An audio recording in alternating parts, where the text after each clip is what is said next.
Hello, everybody. And welcome to Twin Cities Orthopedic Center. Isn't this a beautiful building? My name is Joe Schmidt. You might recognize me as the longtime sports guy on Channel 5. For those of you who don't, you are looking at a living, breathing, broadcasting legend from Minnesota. Actually, that's not true. If you saw my ratings, you would know it's not true.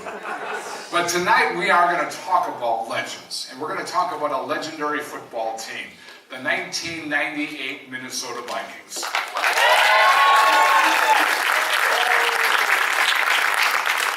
They were the third team in NFL history to win 15 games. No team in the history of football has scored more points than the Vikings did that year, 556 points. They, of course, not only changed the landscape here for Minnesota football, I think they changed the culture for the fans, because the fans came to the game expecting a party, and there were a lot of parties going on in 1998. So here's what's going to happen. We're going to be bringing out different people from different positions and different personnel groupings, have a little conversation with them, our chalk talk here, talking all about this team. A couple of things we want to get going. First, some housekeeping items. Please put your phones on silent or vibrate. You feel free to take pictures, but please don't use any flashes. You won't need them. And if you need restrooms or if there's an emergency, just go out the back and the exits that way. So we're going to start it off with a couple of guys who had a lot to say about this 1998 team. First of all, the general manager of the Minnesota Vikings in 1998, he was the executive of the year in the NFL, Mr. Jeff Diamond.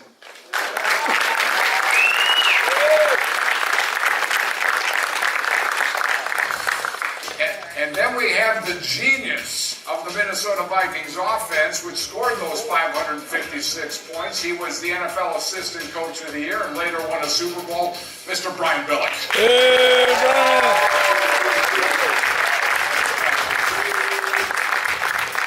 Brian! Welcome, guys. Great to be here. Does this feel like Winter Park being here? Yeah. So all of Winter Park would have fit right in. Just in this building. Yeah, it's a little different, a little bigger and grander, shall we say. Your budget was a little bit different. Right. Before we talk about the team, I want to make sure we kind of set the stage here for this 1998 season. If you recall, Vikings fans, in that offseason, the Vikings were getting sold. And first of all, it was Tom Clancy. That bid didn't fall through. And then Red McCombs got the team right before the season. Jeff, you were right in the middle of it as the GM. What was that like trying to prepare for a football season, not knowing who owned the team? Nerve-wracking. It was very difficult, Joe. It was really, and I think a lot of people didn't really realize what was going on behind the scenes, but first we had Tom Clancy was going to purchase the team from the gang of 10 owners, and which was also kind of cumbersome too in itself for many years. And then we had Tom Clancy, and then Roger Hedrick was trying to sort of write a first refusal and filed a grievance that he lost, and then lo and behold, Tom Clancy's going through a divorce, and so that wiped out his sale, and then eventually Red McCombs came in, and it was crazy. And meanwhile, we had a lot of big-time players up for contract that year, and I'm trying to sign these guys and trying to figure out, well, who should I talk to about this? Who should I get the okay? Ask the coaches. It was fine with us. That's right, exactly. Sign along.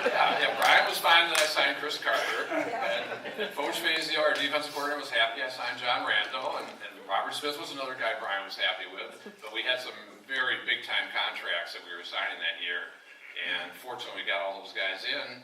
And my feeling about it was that if we had let any of those guys leave in free agency, we would have devalued the team and weakened the team. And we knew we had the window of opportunity was right there with that football team. As it turned out, that was almost true. Yeah. Well, Brian, you were 9-7 the year before.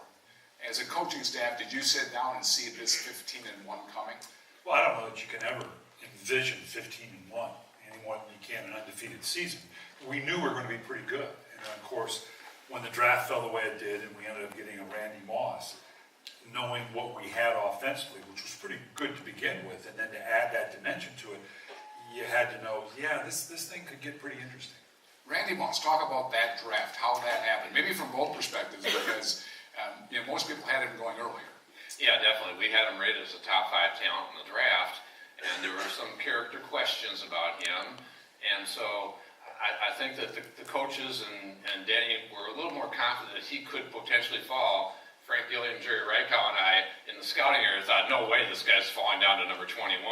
And so we're looking at Vonnie Holliday to Bucky Jones, defensive guys in that draft. And as it turns out, as we got closer and closer, we thought, wow, this could possibly happen. And I think the key for me as a GM in deciding, yeah, we can go ahead on this type of deal is when we got Chris Carter on the phone and talked to him and said, Chris, will you help mentor Randy in his rookie year? And Chris said, absolutely. He knew what kind of talent he was. And as it turned out, fantastic year and 17 touchdown receptions and helped us go 15-1. I remember Denny Green, God rest his soul, to my mind, still one of the best ever personnel coaches. Coaches that knew personnel, not only from an evaluation and drafting standpoint, but obviously developing young talent. I remember that day, Randy came to me, or Denny came to me and says, we're going to get Randy Moss. And I'm thinking, okay, Moss, you've lost it. I was like you, there's no way Randy Moss was going to fall to 21. And when he got past Dallas, and then there was that run in between, and I remember, and I had looked at Randy on film, but again, knowing, well, there's no way we're going to get him. So I had done my due diligence, but I hadn't poured myself into him like some other guys, knowing, okay, but you do it anyway, because you never know later on when you may get the guy. So we get Randy Moss. So I'm excited. I go back and really look at the film. Now I'm really excited. But I always remember, if you remember, Chris Carter had a workout camp down in Fort Lauderdale. And so Randy goes down to work out with Chris. Chris calls me and he goes, Brian, you have no idea how good this kid is. I go, no, I know, Chris. I saw the film and we're going to do it. He goes, no, Brian, listen to me. You have no idea how good this guy is. And yeah, obviously lived up to it. And was just the perfect addition to obviously with Chris. And we had Jake and Andrew and the running game with Robert and Leroy and David Palmer and that whole the offensive line with Randall. And I mean, that was not that it was a missing piece, but that last additional piece made it pretty spectacular. But the one thing that some people forget is you started that year with Brad Johnson as your starting quarterback. Right. He got hurt. Randall Cunningham hadn't even played the year before. Or is it? Yeah, he had played the playoffs. Yeah. You know, he came in because then Brad went in and had a spectacular start with 2 or 3, 4 games, and then had the injury. Yeah, actually the second game. It was and fourth quarter of the second game. Randall comes in and yeah, it was just that the right guy at the right time to do everything that we needed to do. It's kind of funny, Joe, because I write a column for SportingNews.com, and I wrote last week about Carson Wentz and Nick Foles, and I said in that article, I made the analogy to Brad Johnson getting hurt and Randall Cunningham taking over and playing so well and winning that we couldn't take him out of the lineup, and Brad Johnson never got his job back, ends up getting traded to Washington, and I said, hey, don't be shocked if Nick Foles keeps that job for a long time. Maybe not, maybe, but it's just kind of interesting how that all turned out. And Randall Cunningham, of course, had an MVP season that year. Well, I remember hearing stories about Moss and the quarterbacks, how he would challenge them to try to outthrow him. I mean, that's how fast he was. Well, even in training camp, Randy and Chris was a huge asset to have to help mentor Randy. Chris Carter could, in one phrase, get across something that would take me a month of Sundays to, as a coach, try to get across to Randy. And you got to remember, too, Randy, because people always ask what it was like to work with Randy Moss. As a rookie, Randy was unbelievable. He had such a chip on his shoulder to show the league that you were wrong. Randy was a jewel to coach because he was very pliable, very whatever you need. And I remember the first practice in Mankato, he'd run a go route, and you start to go and say, well, no, you can't. Well, yeah, I guess you can. Yeah, just keep going like that, because the talent was so spectacular. Just you had to get used to it. You had so many weapons on that offense. When you look back at that 556 points, at that time, you shot way past everybody else. Well, and I've always said that the thing that made that group so special was, and having since gone on and had a couple pretty good defenses in Baltimore, defensively, you can shut down anything you want. You can. I can stop. I don't care how good a running game. I don't care who you have. I can stop them. But at what price? I can shut down your running game. But at what price in terms of we had the ultimate, whatever they decided they needed to stop, we had an answer for them. They were going to go passive. They weren't going to let you get the big play. then obviously Robert and Leroy Horde and David Palmer, they were going to run you to death. If you had to stop the run, then we had, okay, you're going to roll everything to Chris or to Randy's side. Well, then Jake Reed and Andrew Glover on the other side. So we just had an answer for whatever else they wanted to do. Yeah, I think of two spectacular games that Randy had that year. The Monday night game in Green Bay. Green Bay had Packers had won 25 in a row at Lambeau. We go in, it's a rainy, ugly night, and I think Randy had 150 some yards receiving in that game. And then the other game, of course, that Brian kind of was alluding to, where the chip on the shoulder was especially present, was the Dallas game on Thanksgiving, where I think he caught 3 bombs in that game for touchdowns. He was very happy to burn the Cowboys. And he certainly did. You know, I talked to, and what I mentioned earlier, I think that 98 team and Randy Moss did change the culture of the fans. Would you agree, Jeff? Because you've been there a long time before that, too. Yeah, I think to a certain extent, I go back to the Purple People Leaders and way back to the 70s with Bud Grant and Fran Tarkin and that group, and that was special.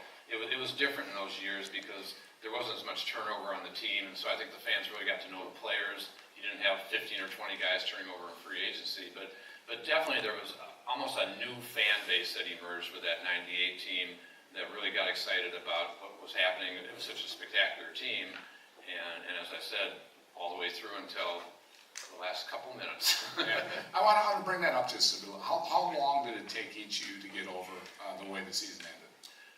Well, I think for me it was tough, and because my first year in the NFL was the last Super Bowl here in Minnesota, which now I think is, I don't know, 40 some years, but at the time it was 1976, so I had waited 22 years to get back, and we felt pretty confident going to that game. But we knew Atlanta was a really good team. I think they were 13-3 that year or something, and so even though we were a 10, 11 point favorite, we knew they were dangerous.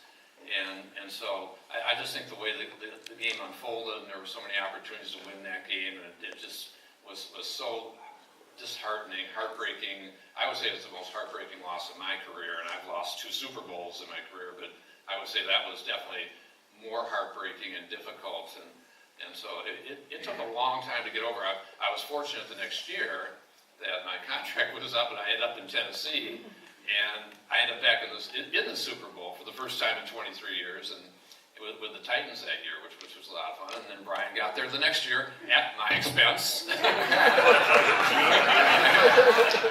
knocked us out as the #1 seed with the Titans. But I have another story about that I'm going to tell in a second. For me, it was a little bit different because if you'll remember, and again, the expectation, we were going to the Super Bowl, and I was beginning to be rumored for head coaching jobs. And so there's this devastating emotional loss. And I walk out of the locker room, same mentality as everybody, just, oh my God, what just happened? And there's you all amassed pounding me about what job I'm going to take. And it literally happened that night. I took my girls home, came back down to the hotel. There were 3 representatives from 3 teams there. So I never really had a chance to grieve or feel that loss because I had immediately turned into a different direction. And it wasn't until a good deal beyond that before it finally sunk in as to what happened. But Brian knows that locker room after the game that was as difficult a locker room as I've ever been in. It was as difficult as I've ever been in. It was really tough loss for the team to take. That was a tough day to just walk in there because you just saw dreams crushed. Right. But I want to tell one story though, because and I know there's always the elephant in the room with Gary Anderson on that game, and I never blame Gary because we had plenty of opportunities to win that game, and of course the missed field goal. But 5 years, I think it was 5 years later, we had signed him in Tennessee, and we had a playoff game against Brian's Ravens in Baltimore, and Gary Anderson into the wind. I think it was about 41 yards into the wind, which won that playoff game after Brian's team had knocked us out a couple times. And so I said, okay, Gary, I never blamed you for that loss, but now I officially forgive you. I did. Gentlemen, what a great way to start this Chalk Talk on 1988. Let's hear it for Jeff Diamond and Brian Billick.